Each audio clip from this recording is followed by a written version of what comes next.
Pinagtawanan lang ng National Irrigation Administration ang mga balita na may blankong item sa pondo ng ahensya ngayong 2025.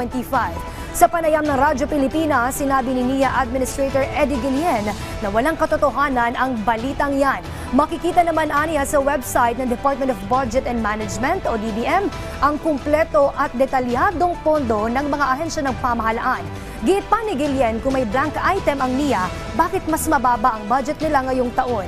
Siniguro rin ni Pangulo Ferdinand R. Marcos Jr. na nasa budget ng ahensya ang mga proyekto na pakikinabangan na matagal ng ating mga kababayan. Kaya apela pa ng opisyal, tulungan na lamang ang Pangulo sa halip na batikusin.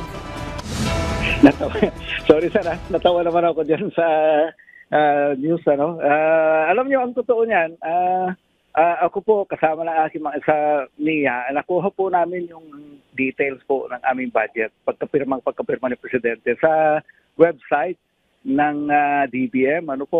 So, tayo naman lahat may access sa internet